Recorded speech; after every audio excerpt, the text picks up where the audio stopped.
Hi, good morning, good afternoon, or good evening, depending on where you might be joining us from in the world today.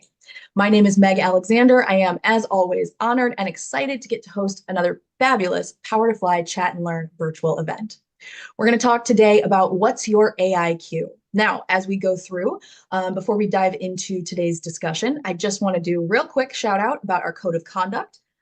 You can see it on the slide above me. It looks like a big wall of legalese, but trust me, basically what it boils down to is just don't be a jerk, okay? Act as we, as we are talking with our fellow attendees or, what have you, just make sure that we're operating from a place of kindness and respect. It's pretty hard to go wrong from there. So just let me know if y'all have any questions. I'm happy to give you any details you'd like on that. Now, if today is your first Power to Fly event, let me just say, hi, welcome. We're so happy to meet you. Now, the love is no less real for my frequent flyers. So whether this is your first event or your 50th, I am so happy to see all of you joining us today. Now, as we go through today's event, I want to encourage all of you to participate in any way you would like. If you want to, you're very welcome to turn your cameras on. Oh, thanks, Rodrigo. Share your smiling, maskless faces with us safely. But truly, y'all, there is no need to be Instagram perfect, okay? I'm on, I think, day 3 of the dry shampoo combo. So whether you are coming in to us from a corner office or your living room couch, it makes no difference to us. We just want to meet you where you are today.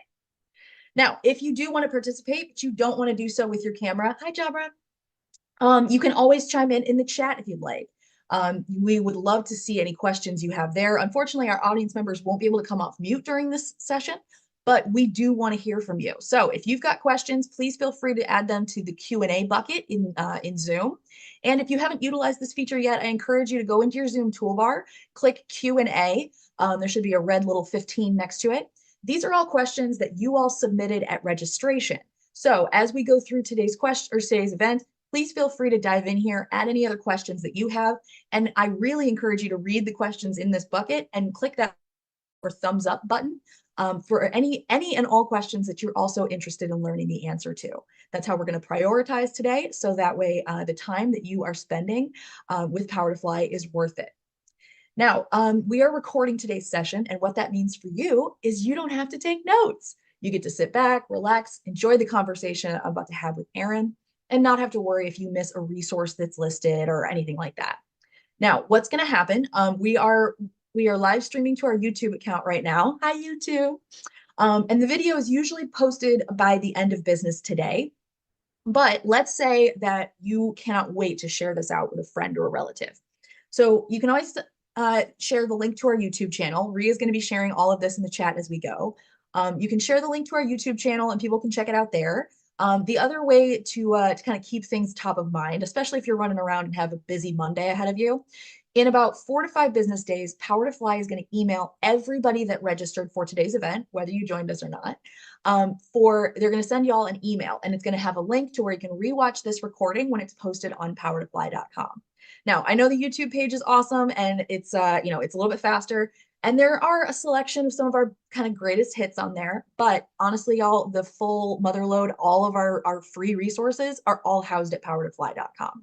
So I really recommend that you head over to our website, take a look when we email you that link, and see what else we might be able to provide for you in the ways of free resources. We want to be there for you at every stage of your career journey, y'all. So please feel free to take advantage.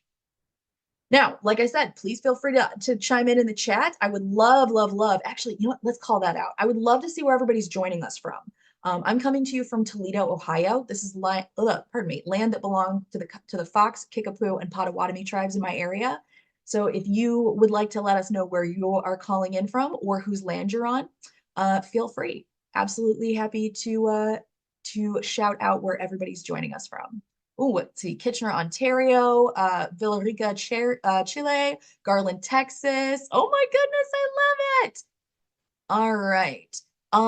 Let's see here. Oh, got some more. London, UK, Istanbul. Loving it. Y'all, thanks so much. Awesome. Okay, now, before I introduce you to today's speaker, we're going to be Erin Peters is here on behalf of AI Maturity Index.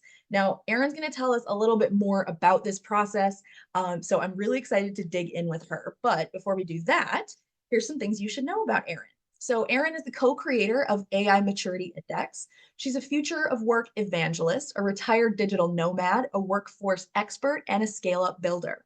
She's the founder of Startup Consortium, the editor of Weekly Workforce, as well as being the co-creator of the AI Maturity Index.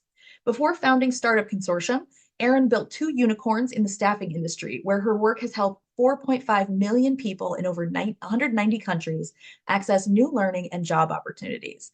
Erin, I'm really excited to welcome you to the stage today. What else would you like our audience members to know about you before we get started? Yeah, well, thank you so much for having me. We were chatting a little bit before, I've been such a big fan of Power to Fly for so long, and this is just such a great community. So I'm excited to be a part of it, just even for today. But let's see, I'm coming from you live in London, UK. I'm Canadian originally, which is why my accent does not match my time zone. But a bit of a fun fact for me is I was actually a magazine model when I was 5. I was on the cover of Travel Manitoba magazine in a bit of a mishap, I would say, with my sister who wanted to be a famous, young actress at the tiny age of 7. So she was being a bit of a drama queen, and this is where I got my debut into the media. So that's my fun fact about me. But Please tell me that has to be framed in your parents' house somewhere, right? Like it has to. Oh, I think they still have a couple of the print copies. Oh my God, I love that so much. I love this. I look the same. The big cheeks have remained the same. See, I would just gift wrap it and give it to my sister like every year on her birthday and be like, here you go. It's a fresh copy, bright and crisp. It's perfect for you. You can put it on your dresser. It'll be great. Exactly. Yes, I stole the spotlight. Yes. All right. Okay. So we want to stand back and give you a little bit of time. Do you want me to keep sharing my screen? Do you want to take over? No, I'll take over. Okay. There we go. Can you guys see everything okay? Mm-hmm. Wonderful. The classic, can you see my slides? How can we start without it, But I'm super excited to share this project with all of you today. It's something that I've been really passionate about. And as we mentioned, I've been working in kind of the future of workspace and writing about it a lot. So I want to tell you about the genesis of this and, how we can all start thinking about it more and more. Let me just make sure I'm working here. There we go. But first, to know who we're talking to in the room, I would love to get a little bit of a sense of everyone's experience with AI. Are you newbies? Have you been doing this before? So we've got a poll popping up. If you're able to quickly answer what your kind of experience levels have been.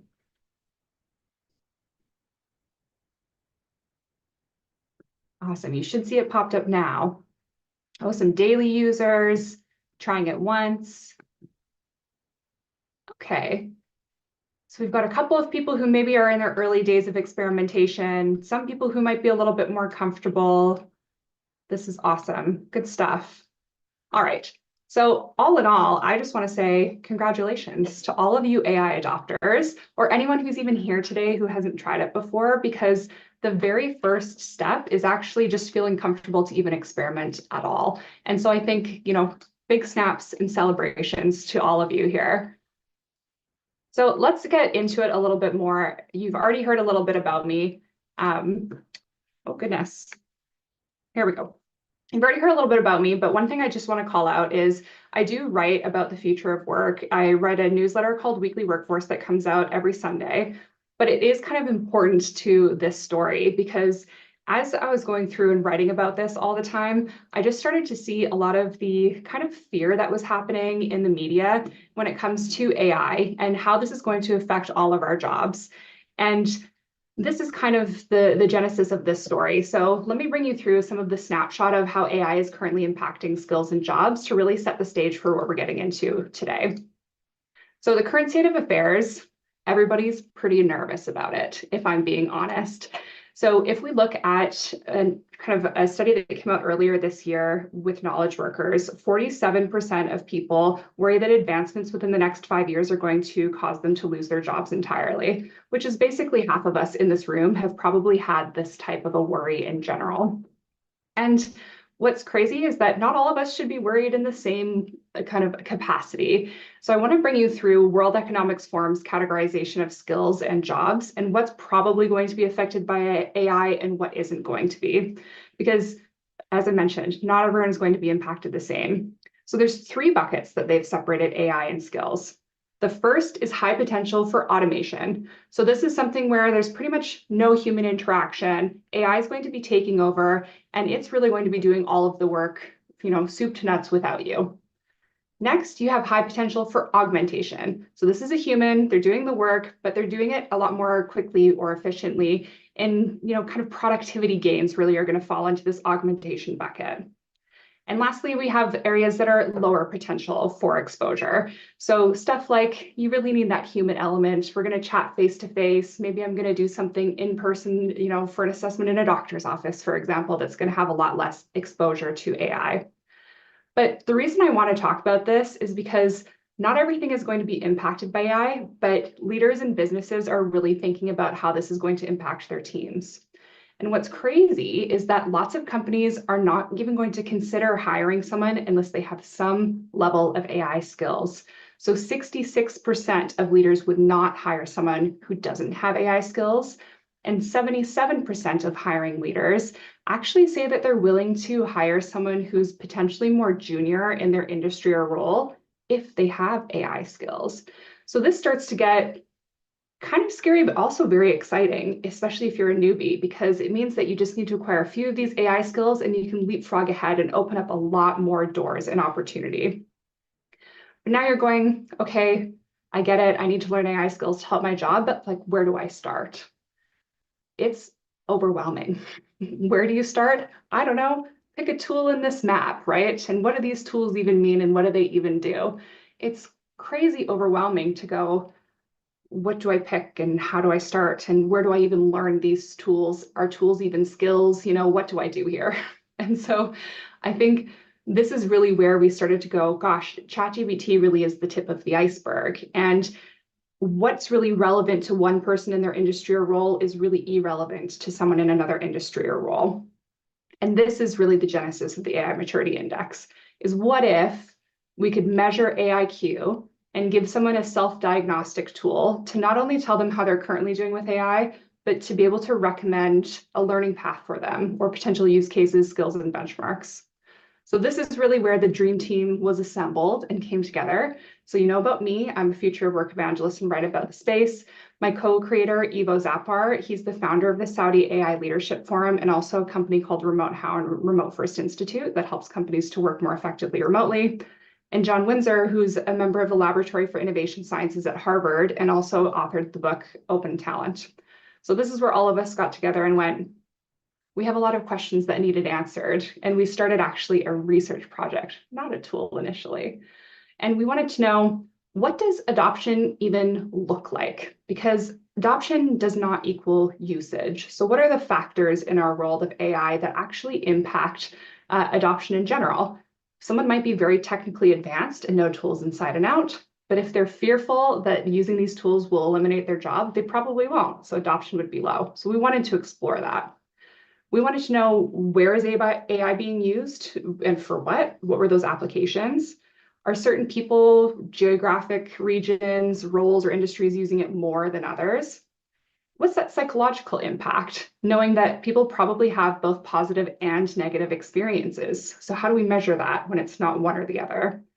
And over time, can we start to predict the future? So by knowing what someone who's nascent in their AI journey is doing today and what someone who's a few steps ahead is doing, can we see how that's going to evolve along the adoption curve?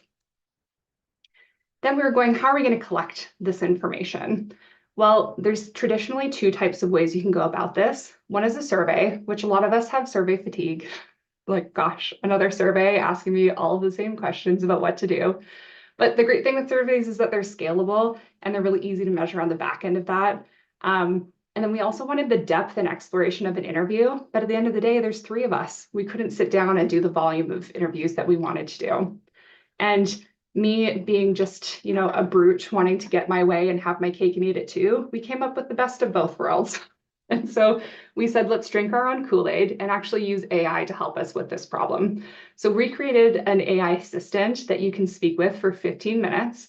And it's going to talk through all different aspects of your AI usage and experience holistically, psychological impact, ethics around things, how you're using AI for productivity, collaboration, and so forth. and really just going, okay, now we can have that depth of exploration from a traditional interview, have a fantastic user experience. What's really cool is if you look in the screenshot here from a real conversation, if you start speaking to it in Spanish, it'll talk back to you in Spanish. If you say, hey, dude, hey, what's up, man, it'll talk to you back in this way. So really it goes to your preferences, your pronouns, how you want to speak, and has that more personalized aspect and reduces the bias in the interview process, which we felt was going to be really valuable for this experience. And since someone is spending so much time with us, we were going, how can we reward them for all of this kind of research that we were doing? And we thought, let's give them a personalized report of their information. So this is really where the genesis of the tool came from, is the first version of this was so wildly well received. People said, we need this for my teams. We need this on an ongoing basis. We want more access to it. And so now the personalized report looks quite different. The first thing you're going to get is an AI maturity index score. So this is out of 100. And really, it's evaluating things like frequency. Are you really reliant on AI? So if you stopped using it tomorrow, would you be really affected? And so many more things that we're going to talk about a little bit later. And we also get benchmarks. So knowing that, hey, if I'm a marketer, I might not really want to be benchmarked against a very advanced software engineer. Like that's not super relevant to what I'm doing. I want to see what other marketers are using and how they're doing it. And we wanted to give relevant use cases that people could explore that was both relevant to their role in industry, but also their skill level. So if I just mentioned that I am super early in the adoption curve, haven't dabbled that much, I'm not going to give you a super complex use case to maybe try where you're going to be overwhelmed. We're going to try and meet you where you are in your journey. And then lastly, starting to send out some resource guides. So not only do we tell you how you might use something, but like literally how you can use something step by step of how you can implement that. And so I want to share with you an actual example. My friend has graciously allowed us to share his report with both the good, the bad, and the ugly. So I just want to get a quick thumbs up if you're able to see my report screen now. Fantastic. So first things first, we give you a little bit of a welcome with some of the background around the report. We've had an amazing response. So I just want to share some of these numbers. We've had over 46,000 user messages sent, over 100,000 messages in general, and over 26,000 interview minutes with 85 data points for conversation. So there's a lot of great information that you're going to get to tap into, not only about yourself, but about everyone else who's participated to date. You get your summary page, which tells you your score and really explains the adoption curve to you. So what does it look like to be an early adopter or an innovator of AI versus someone who might be a laggard into another area? So this is kind of the distribution of our scores that we have in these different areas that you can see. We give you some of these usage insights, and we also give you your own alter egos. So like a superhero or an evil villain from popular culture that you can relate some of your attributes to. So again, if you are having certain barriers or fighting certain demons around the ethics of AI, we give you someone that you can maybe relate to that you might have seen in pop culture. Benchmarks. This is the one that people have a lot of mixed feelings about. As you can see, Ethan was not great as he compared to some of his benchmarks of his peers. But at the same time, it was really great learnings where you can focus on what you need to do next. So for example, if you're rating really low on productivity applications, but very high on using it in decision-making areas, you can start to mix it up and really tailor and target where you want to explore your applications next. We also have a way that you can see scores around the world. So I see we have a very global community on this call. You can start a little bit of a friendly competition if you'd like, see who can boost their score the most in different regions over the next while. You get a list of use cases and tools, and then a checklist of the most common ones that are listed with everyone and which ones you're also using. So lots of detail within your benchmark analysis here. And dimensions is really where we start getting into more of these kind of factors that would impact adoption in a way.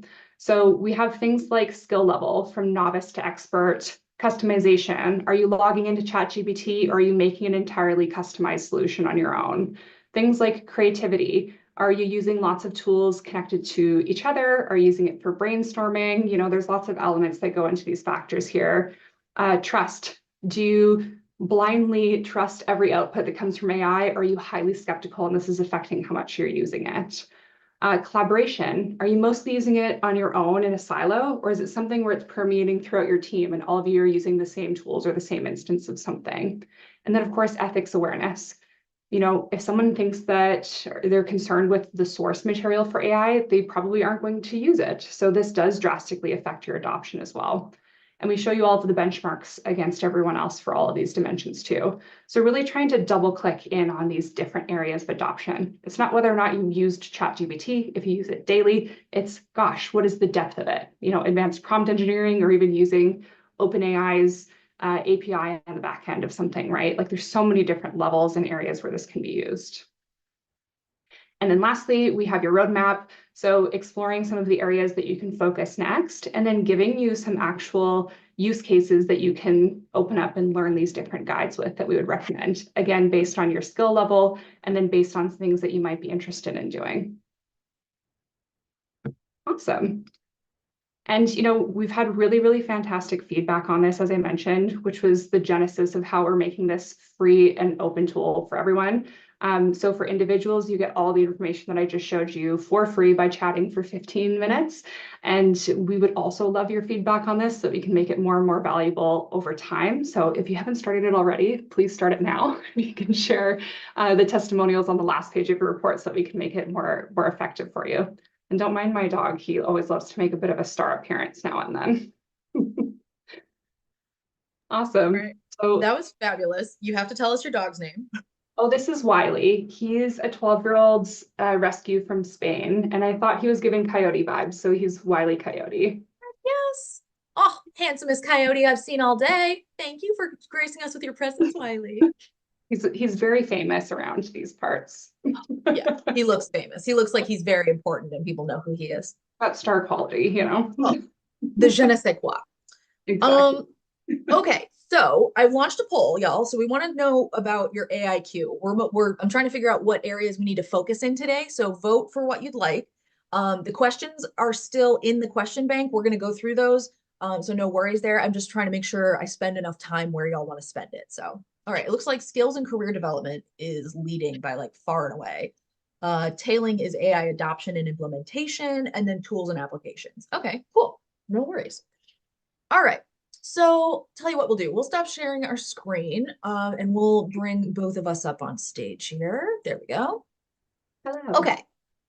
So I let y'all know earlier, the questions that are in that Q&A bucket are based on questions that you all asked at registration. So if there's anything else that you want to know today, please, please, please feel free to ask. Now, I prefer if you put the question in the Q&A bucket so that way everybody can also thumbs up if they want to know the answer too. But if it only ends up in the chat, I'm not gonna like ding you guys there. So no worries. All right. So to get us started, I wanted to talk a little bit about, let's go into the implementation to start with. Yeah. When you're talking about AI adoption in the workplace, what does that adoption mean? Yeah, I think it's important to really differentiate that adoption does not equal usage. And we kind of touched a little bit on this earlier, is that you might use AI every day, but maybe not in the workplace, or maybe not according to your workplace policy, or maybe not in the most effective way. And it really has to do with more than just the technical implementation and a lot to do with how it's impacting the business at the end of the day in the workplace. So the example I like to give is the difference between project management and change management. So project management or product management, the project is over when it's delivered. So I shipped the tool, it's out there, all done. But change management is over when people are using it, business as usual.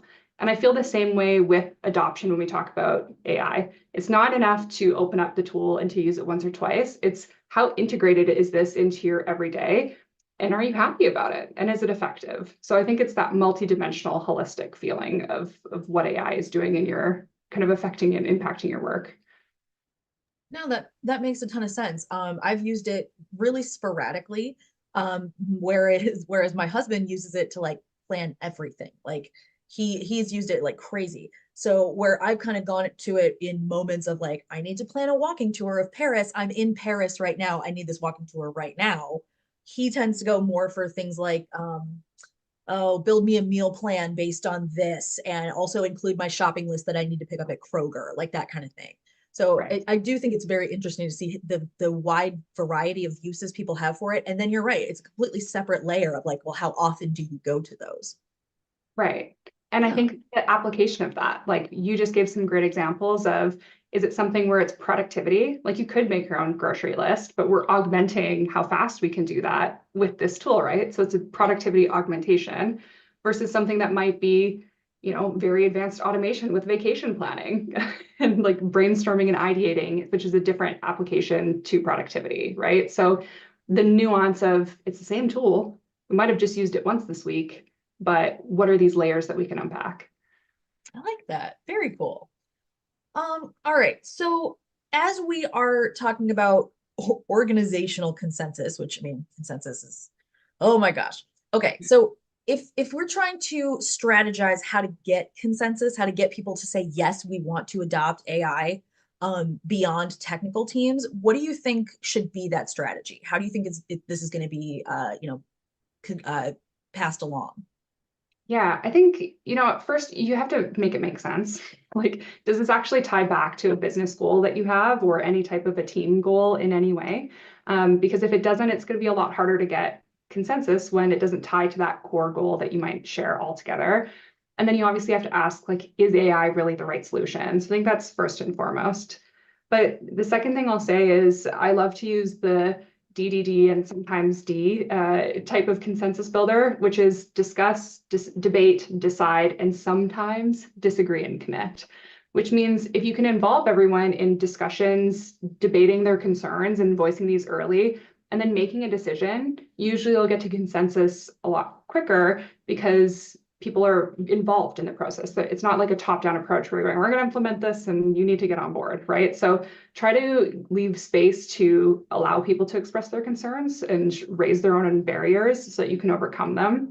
And then also just like leave a little bit of room for controlled exploration and experimentation. Like have fun with it. Not everything needs to be like a massive total company overhaul, but like allow yourself to start small and within one team and then show them the benefits of it and then move beyond that.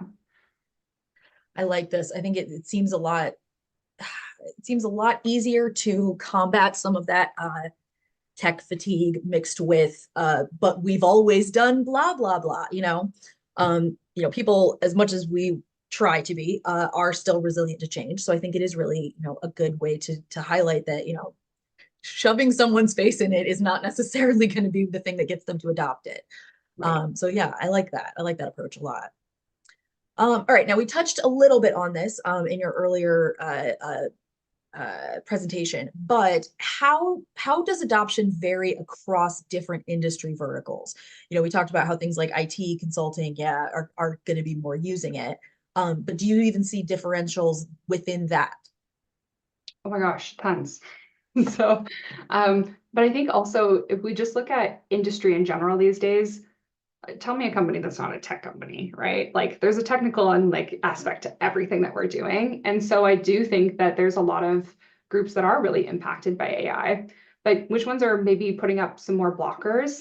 We're seeing the most highly regulated ones are putting them up. So like if we look at education, healthcare, oil and gas, these are all highly technical in many different ways. So if we think about it being a tech company or tech impacted, very high, but also incredibly highly regulated, which means there's probably more barriers to implement that technology than something like a bootstrapped, scrappy startup that has like no policy around tech adoption or credit card spend anywhere. So I think this is really where we're seeing some of these more fast-paced, less regulated groups like IT, business management consulting, financial services in some instances, and marketing.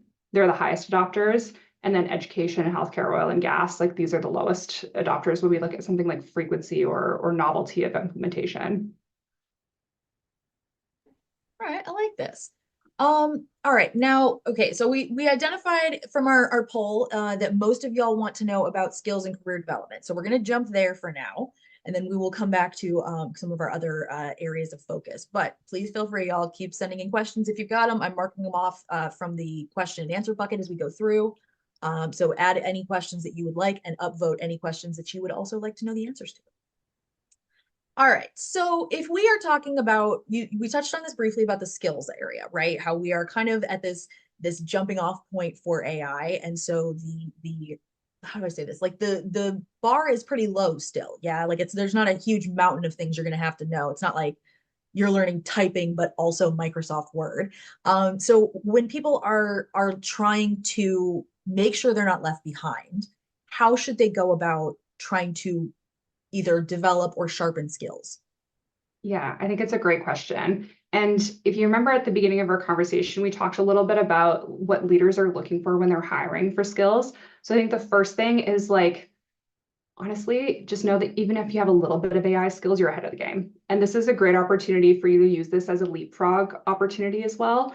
Meaning, hey, you don't actually have to go to 4-year computer science degree to make a web page anymore or a landing page. You can experiment and dabble with some of these tools to help you. So I think the first is like, see it as an opportunity rather than like a stick of if you don't have this, like this is a great way for you to jump all the way ahead. But I think the best advice that I can give you is to experiment more. And I really think that, any habit is hard to start. And how I personally started to overcome this is I have a very non-tech solution. I literally have 2 sticky notes on my computer. One is, will money solve this problem? And the other is, will AI solve this problem? And every time I run into a barrier, I stop and I think about these 2 things. And truthfully, in more instances than not, AI can solve this problem or at least help me get to a solution more quickly. So think of where you will see something to remind yourself to start exploring solutions in that area. Because in terms of skill development, like you have to just try and you have to gain that confidence. So get your hands on it. You're not going to break anything. Like just get out there and start using it. I like it. Okay. All right. This question was a little bit more like situational. So this person said, if you only had 2 weeks to train someone on essential AI skills, what would you focus on? Now, I read this and thought, you have an interview coming up and you are not sure where to start. And I would also be in the same place. So let's say you've got something coming up and you're like, okay, I only have 2 weeks. What do I need to focus on? If that's it, where should people focus? Yeah, I think, well, one is like a very non-tech skill, and it's really about like critical thinking. And I think as it relates to AI, a lot of people are going, does this person know how to really frame a problem that they can even prompt to AI? So I think like that critical thinking and problem solving soft skill, although I hate the word soft skill because they're the hardest to learn, but this kind of element of things, right? Which leads me to prompt engineering is another one. So like learning how to ask questions to AI, it is actually, it's a different way of thinking, but it's not so hard to pick up. It's really Yeah. just, explain it like I'm 5 in a way, like computers are Well, stupid. yeah, well, that was the first thing that struck me. True, was this idea of like, oh my gosh, you mean I can have it explain something to me like I'm 5? But Yeah. yeah, I thought that was really interesting that like you have to. How did I explain it to my husband? Because I was the one that told him like you should try this. Um, oh, that you have to explain to it who it's creating something for. You have to tell it who it's going to talk to, which is not, any way that those of us who are dinosaurs and remember Ask Jeeves ever asked for anything. So Right. yeah, yes, it's all about knowing and letting the computer know what your audience is. Exactly. And I think it's giving those context clues mostly, right? Of like, give it a role to wear or like a hat of saying, like, you're going to read this new marketing copy as this person. So, like, write the marketing copy to be relevant, right?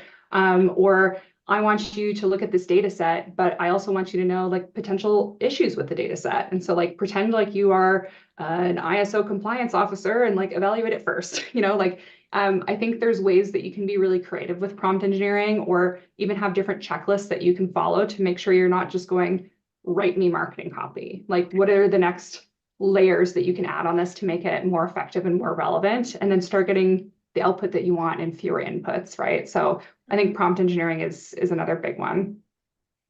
As you're talking through, I'm literally flashing back, like having like PTSD flashbacks to law school when they walked us through Westlaw training. And it was research basically. And it was the same idea of how to ask the question of like how to frame and how to research and how to know that you're going to the right area. And that's what's it's reminding me of with far less trauma involved. But truly, that idea of knowing how to ask the question is honestly an art form. I mean, have you ever walked into an office building somewhere and been like, give me a pen? like nobody's going to want to talk to you. But if you walk in, you're like, hey, could I please borrow a pen? Could you give me directions to the bathroom? I'm so sorry. I just need to know. Like, if you know what to do and how to say it, you can get things done faster. So I love this. I love this as like it's a better way, I think, of approaching it than like it's a computer and I don't know anything, as opposed to no. You're telling it what it needs to know so that it can Yes. explain it to you. Yeah. Oof. Oh, I love this so much. Okay. All right, y'all keep moving in the chat there. I don't see any more questions coming in yet, but I got my eyes peeled. Oh, here's one from Jobran. What hiring criteria is AI is implemented upon with new strategy and change strategy to recognize talents? Oh, okay. I like this one. How can AI be used to recognize talents who might have a non-traditional background or something? And can AI be used for that, or is it something that maybe is a little bit less applicable? Yeah, I mean, it's a really interesting question. If we look at a Workday report that actually came out in August or September, there's actually only 17% of hiring teams that are not using AI in any part of their process right now. So like, we got to start thinking, gosh, like AI really is being used for everything, whether it's just like to help review resumes or anything else from that manner. But yes, I do think that there's a lot of ways that AI is evolving to help people identify these specialties and skills and more diverse ways of thinking. AI in hiring is a double-edged sword. I'll start with that of like a cautionary tale. So at Amazon back in the day, they used something called the predictive index model, which basically went, Meg is amazing. We love Meg, great employee. Let's find 20 more Megs, right? And as it turns out, it just ends up finding a lot of people that are just like Meg, whether it is from the same geographic location or school or looks like them or thinks like them. And they actually got rid of that program in 2017 because it was really bad for diversity and ways of thinking, because you're just saying, here's my gold star, find me everything related to the gold star. If it's not that, I don't want it. But now people are so much more aware of how bias is happening when they're using AI, not just in hiring processes, but across the board. And as we were just talking about, computers can be programmed to look for anything. And there's so much data coming out about how diverse teams in any way, whether it's ways of thinking or where people are from, their languages they speak, is so valuable to the bottom line of a business. There are a lot of people who are using AI to try and find that anomaly of who can bring something special and unique and powerful to the table. So I think the answer is yes, it's an evolving landscape, and it's not as easy as it may seem because people are trying to do it really responsibly to build these teams in a way that is equitable and fair. Mhm. No, I think that's an important flag because I feel like no matter people started talking about the same thing with ATS systems and how like if you are multifaceted, if you are a non-traditional applicant, there's you can get lost within the process. And that's totally valid and is still going to be true no matter what systems we build because they're built by people. So they will be inherently a little flawed. Yeah. But no, I think that's a really good point. And actually, so now that we're touching on this, as we're talking about like how the AI is learning. Could you tell us a little bit more about how that impacts what it then puts out? Like what you're giving it and what you're feeding it is going to determine what's, the quality or the type of thing that it's going to offer you. In the way of like for any or Like, in the hiring process specifically, do you think? I would say I'd probably just say in general, like so like if you go in and you say like, hey, give me information on blah blah blah, versus if you feed it like, hey, here's like the top 10 websites of my industry. You know what I mean? Like, Yeah, is yeah, it like kind of the same idea context. of like you get what you like put into it? Yeah, I think it's kind of like humans in that way, right? If I give you context on the question, just like how you did for me. First, I was like, and then you gave me extra context on what I should think about, and I'm like, oh, I know exactly what you mean. And it's the same for AI. And so I think as we start looking at different tools, especially people who are low trust on output with AI, they go, I tried it once, it was garbage output. I'm not going to use it again. And what they haven't learned yet is the more context you give, the better it can give you, right? We were talking a bit about that example of writing marketing copy, maybe for a website, but if it doesn't know who it's talking to, or if it doesn't have examples of what your company even does, how can it give you a good response? And so one of the best things you can do is to train your AI. There's two types of elements in most of these kind of basic chat tools, like Claude by Anthropic or ChatGPT, which most people are using. There's a conversation, and then there's a project.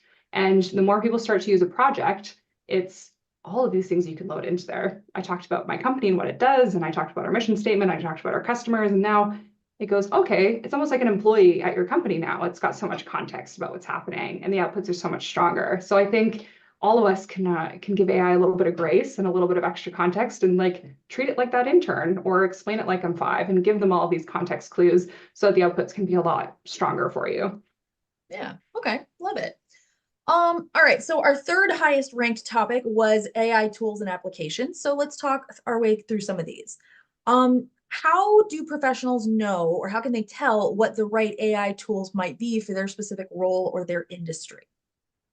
Yes. So I think it is so different between roles and industries, even like marketer to marketer, if one's in financial services and one is in like, top 10 SaaS Jet tools, it skis. is totally different. Yeah, exactly. Like if you're in a very human oriented or tech oriented space, the way you market is going to be different. And so I think start with a use case and work your way backwards is often sometimes a little bit easier than trying to go like the best tool for marketers, right? Like, so Mhm. just go, I'm trying to do this one very specific thing and go like AI tools to accomplish that. So maybe it's I'm not a great graphic designer, so I want to look at ways where I can start with a template of making an ad or something like this.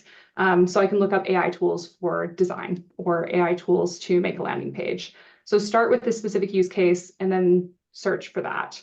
I think the other that we talked about too is deciding automation or augmentation. Do you want something to help you do something, or do you want it to do it for you? This is a different way that you're going to pinpoint a different tool. And then also, I think all of us, as we're kind of learning from each other here, is lean on your community, find other great like-minded people that are trying to accomplish the same thing as you, and be co-learning buddies. Like, how did you do this one thing? What are you using for AI? Are you going to try one tool and I'll try a different one? Like maybe you're going to try Firefly's note taker and I'm going to try Otter, and then we're going to come back together and see which one's best. Oh, I love So that find other people. idea. Yeah, like it's like battle of the AI tool wars, but in a fun way with each other, right? So Yeah. make it fun. I think that's a big part of learning and picking tools. Like I know I'm ancient and everything, but like this is harkening back to when I had to learn oh, what was it? When not Outlook, sheets, when Excel sheets started like first dropped. Yes, I'm that old. But like, it's kind of reminding me of, I had friends who like within a couple of months knew how to do pivot tables and all this stuff. And I was like, I don't even know what that is. It sounds scary. And it got to the same point where it was like, okay, well, I'm just going to mess around in this. I don't know what I'm doing, but like, how do I do blah, blah, blah. And that's exactly what I would Google. Now, granted, this is after the fact and all that, but still, like, that's what I would do. Like, I need to make a table to show how long it takes me to grow my hair out when I use a vegan diet or something. So, Yeah. I very much I like that it there's so much echoing in my own head of like, oh yeah, this is how I explored this at this point. So yeah, if you are if you are way too young to remember Microsoft Excel debuting, then congratulations, start using a retinol cream right now and be nice to us when you visit us in the old folks home. Yes. But I also actually, you touched on something that's so important, I think, in this day and age is like, especially with how much we're hearing about AI, it's impossible not to feel like you're already behind. And everybody is here in this room because we're wanting to like grow and learn and explore more. And like, don't put the pressure on yourself to be a super user tomorrow. Like, tool selection is step one. You're allowed to use a few tools. They're allowed to fail. They might not be for you. And it's okay to go back to doing something manually if it's not working for you. So like, figure out what that success criteria looks like for you. How well is the tool working for you? Not how well are you using the tool, and start there, right? Like you don't have to be making the pivot tables. It's fine if you're tracking like a very basic manual spreadsheet, if it's still serving a purpose for you and it's still providing value. So like, let's reduce, give ourselves some grace. I like this advice very much. Yeah. Okay, we've got about 15 minutes left, so if y'all have questions, make sure you send those in. Let's talk a little bit about how AI can complement and enhance various business functions. I feel like we've done a couple examples of these, but let's do one more just to put a nice button on it for everybody. Yeah, so I'll give you some examples of maybe like some use cases that I've heard of that might inspire you in different ways or think about like, I guess some of the levels of applications that people have. So one that I really liked recently is a lot of the image generation tools are now allowing brand parameters. So back when Midjourney was first a thing, you could write a prompt of imagine this, and it'll make you a beautiful picture of whatever you just prompted. But as many people who are in marketing know, like that's a nightmare. Like if you're not following brand colors, if it's not like the right illustration style, then you're like, don't use it, right? And so there's this really great balancing of allowing to set parameters in a sandbox. So maybe now you can allow someone who needs a thumbnail for a blog post to not have to bother a designer who can just clean something up, or still be like on brand and scale in that way without it like kind of being a jumbled mess. And I think there's also an emergence of ultra verticalized tools. So you mentioned you were in law before. There's actually a tool called Harvey AI, like after Harvey Specter from Yes. and so it helps lawyers to draft contracts, review cases, and get precedents like way more quickly than they ever could before. And especially for an in-house lawyer, like lots of times they're operating kind of by themselves and they're in constant like reactivity mode because they're trying to do these contracts, but then like sales is promising they're going to deliver something that they were never, like all of these things happen. Mhm. And so it frees up a lot of their time to be more of a trusted advisor within an organization instead of having to redline a bunch of contracts. And so we look at some of these more niched out use cases that can really transform an entire department or an entire industry just by the simple fact that it now allows someone to focus on a different aspect of their job, which is really, really cool. I like that. Okay. Ooh, there we go. All right. All right. So I think those are some good cases. If y'all want more examples, let me know. Type, send some questions in the chat, and I'm happy to kind of keep rehashing things there. Okay. Because of my law background, y'all, sorry, I'm gonna pull rank on this one. Can we talk a little bit about ethical standards for AI in the workplace? So yes, I was in law for a year, never going back. But before that, I was an art history major. So I wanted to go into like art law. When we're talking about art theft, and that's a huge topic within AI. Yeah. How do things like defining ethical standards matter, especially in terms of art theft? Yeah, I mean, I think the biggest thing is to understand what the source material is. And there's a few aspects of that, which is like, who is it taking this from and did they give their permission? Like, is it coming from one kind of opted in body of work? And then the second is everything that you're going to create with this tool also going to be shared publicly with everyone else? And depending on your use case, maybe you're okay with that and maybe you're not, especially for companies that have really deep privacy policies, right? Where like they want an enclosed environment. So going like, where is it coming from? Am I contributing? And like, is there a possibility to have a closed environment within this tool? Like, these are some questions you should ask. But when it comes to like ethical standards within a team, like there's a lot of things that you can do when you're implementing these things, like understanding transparency and disclosure, like what are you using? And that's disclosing within your teams to your customers, everything. Like, are you telling them that, hey, you're already opted in? Or is it like LinkedIn, where they didn't really tell everyone, but everyone's information is already opted into feeding their AI systems and you have to manually opt out, right? Like these are things that you can think about from an ethical standpoint from both users and employees. Having audits in place is important, both internal and third party. Having equal access to tools is another big one for ethics. Like, does one team get AI, but everyone else has to like suffer? you know, I didn't think having about that. Yeah, like playing favorites with the teams. Geez. well, I mean, if you go, hey, I'm on the legal team, I'm not allowed. Well, like maybe that's not so true, right? Or like, hey, financial team, our finances are too sacred. Nobody else can see. Like, so like Mhm. is that really ethical even within a team, right? And then having like human oversight and data stewardship, I think is also huge. Like understanding what your data protection is, and then having a human that looks at everything from data collection to storage to like how it's used in AI to like having an appeals process if someone flags something and like when does a human intervene, right? Like I think all of these are important to discuss when you're having an ethical standards discussion within a team, not just in the tools that you're using, but like the way that you're handling AI internally and with your customers and your data, right? Like all of it is this big ecosystem that we have to think about and how everyone works together. Mhm. I like it. We do have a note in the chat, and I don't. I mean, I'm not the expert here, so I'll leave this question to you.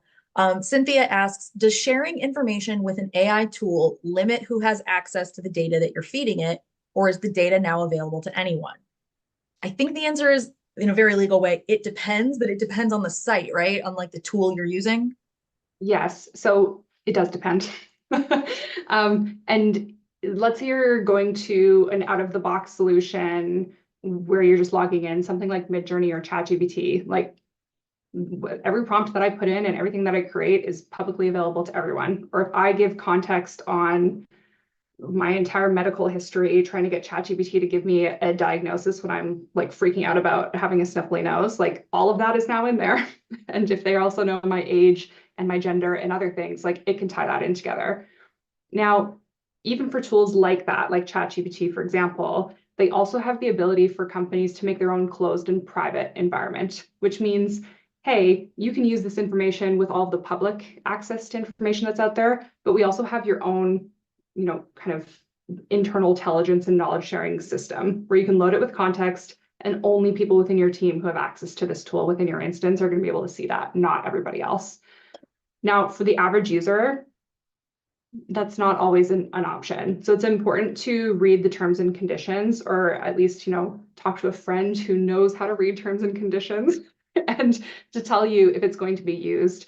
A lot of the main kind of more mainstream tools will tell you in their FAQ section as well, a little bit more about how this works. But it is important to do your own due diligence and then ask yourself the question of, do I feel comfortable sharing this information? Can I use the tool effectively without using it? And just like continue to check on yourself of, like, is that changing? Are their policies changing? And am I still comfortable doing this, right? Like consent can change. So just to be mindful and do your research is all I can recommend. Now, I think these answers are probably very similar to the ones for, ethical standards. But if you're trying to measure and mitigate bias with people, I mean, you're effectively kind of doing the same thing, right? You're like, okay, I'm going to try and measure and not put like add additional bias into this, but then I'm also going to try and get it to look for bias. So, Right. right. So how does this work effectively? Yeah, I mean, when it comes to mitigating bias, let's say if you're like developing a product tool or if you're implementing AI into your workflow from someone else's tool, it's important to use diverse training sets. We talked a bit about predictive index model before. So we see the challenges of going like, hey, Meg's really great, let's hire 20 other Megs. But what if we said, hey, there's Meg and Rhea and Aaron, and they're all good employees, and let's try and model what's after all of them, right? At least it's like 3 different inputs instead of 1. So try to use diverse training sets, not just in volume, but in like types of data that's in there, whether it's people and what makes them different and unique or anything really. Having regular bias testing is super important. So like, are you checking for false positives and false negatives or hallucinations? Yes, AI can hallucinate. And it can make things up, which also can feed into bias, right? So there's lots of bias detection tools on the market now that you can use to automate this in different ways. And then just like bring in a third party, I think sometimes is better than doing something in-house. Like there are times where it's better to hire someone else to come in and like tell you if you're doing things right or wrong. And then documentation station, I think, is important. If you found something that is tripping you up and that is like you find something early on, it's better to call it out rather than to have it trained into a model over time where it can like compound and get worse. So like if you see something, say something and write it down and share that out with the rest of your team. So I think can sometimes be tedious, but it's super important, especially in the early days of AI, that we like kind of all hop on this to make sure that it's being developed in an ethical and non-biased manner. I like that. All right. To follow up on Cynthia's question, she said, I'm just thinking about submitting resume information to ChatGPT and then having my information be available to anyone well into the future. My understanding of this is that it's more like throwing a needle into a haystack and less like adding a document to a filing cabinet. Like it's easy to toss the stuff in. It's not really easy to pull it right back out if you're not exactly looking for that information, right? Yeah, and usually what they're doing on the back end is they're aggregating information. So they're not saying like, this is Cynthia's resume and people can't pull that, but they might say, Cynthia is a product manager and, one of the Like a ways. bit anonymized, yeah. Yeah, exactly. And it's pulling out like elements and themes, but it's not actually giving anything that's specific to you. And in fact, that's where a lot of these like GPT type models are doing. They're saying like, you want to learn, the most average 10 steps to bake a cookie. Like out of like 10,000 recipes, here's the 10, like 10 Yeah. steps that we have, right? So it's not giving you like this is Cynthia's cookie recipe. This is It's not like, a Wayback Machine, right? It's not going to be right. like, oh, and I need my mom's cookie recipe from 1978, or I need the exact resume that I used to apply to a job with IBM in 94. Can you find that for me? Like, yeah, okay. All right. Hopefully that clears it up, Cynthia. If not, let us know. Okay, we only have 5 minutes left. Usually we use this time to talk a little bit more about the hiring company, but I want to turn it back over to you. Is there anything that we haven't talked about yet regarding AI that you were hoping to get a chance to cover? I think the only things we didn't really touch on are maybe like future trends, maybe. But I think Yeah. everything else we mostly touched on. But is there anything that you want to make sure people remember when they leave today? Yeah, I think future trends and skill sets is probably like pretty relevant to this group. We talked about a few of them of like critical thinking and prompt engineering, but I think the shift in kind of task master or task owner or like output owner to someone who's doing more business translation, as I like to call it. So the example that I'll give is we're starting to get away from someone who's a software engineer with just the responsibility of writing lines of code. Like AI can write the code now. But what is a more challenging skill to acquire and one we should consider developing is how can you translate business needs into product features? And what if you're going, oh, my user says this in feedback? What does that mean for a product ticket?